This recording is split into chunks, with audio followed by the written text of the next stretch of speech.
How do I get like a six-pack quick? What's the best, fastest way to get a six-pack? Why does it have to be quick? Why does it have to be easy? Why do you think life is all quick and easy? Why can't it be hard and difficult? Why can't you suffer? Because suffering is what gives it value. If everyone had a six-pack and it was quick and easy, then it wouldn't be valuable, would it? If everyone walked around with a six-pack and they got it easily, then no one would give a shit. The whole point is that it's difficult to get. Value is linked to difficulty. If you want something that is valuable, you need something which is difficult to obtain. You shouldn't be thinking about quick and easy. You should be thinking about hard, suffering, pain, going through it. That's what you should be thinking about. This is going to be hard, but I'm going to do it anyway. Because when it is done, then everyone's going to know that I went through something difficult. What do you say to young men who come to you for advice, who feel lost, who don't really know where they fit into society? I say that life as a man is exceptionally difficult. I say the most beautiful and the most terrifying thing about being a man is you're born without value. Society doesn't care about you. You're only going to be cared about based on how useful you are. You have the chance to build yourself up and become a superhero if you're prepared to do the hard work and be indefatigable enough to never quit.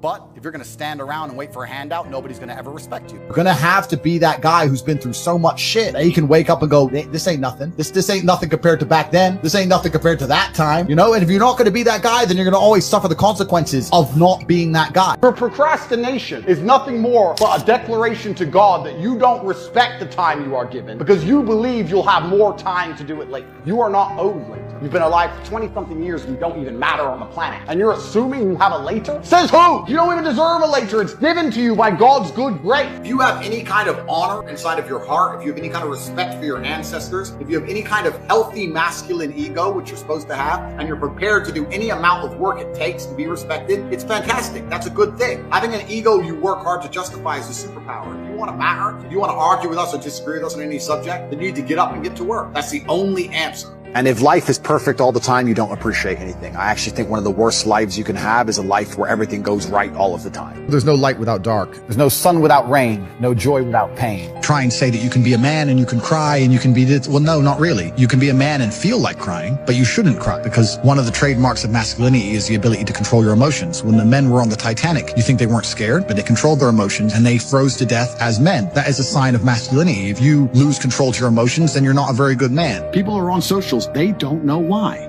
They've been trained like dogs to just scroll.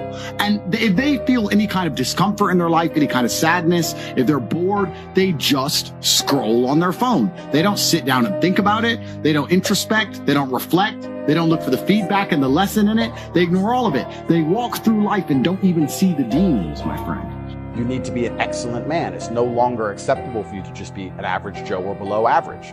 You have to get up and you have to work hard and you have to be smart and interesting and you have to be charismatic and make some money and be in good shape and you have to try very hard. I think that as a man, there's always going to be a degree of pain and suffering in your journey. I don't think you're ever going to become a successful man or be good at being a man without pain and suffering. So all of the pain and all the suffering I've ever gone through in my life ended up in the end building me into the person I am, and I'm proud of who I am.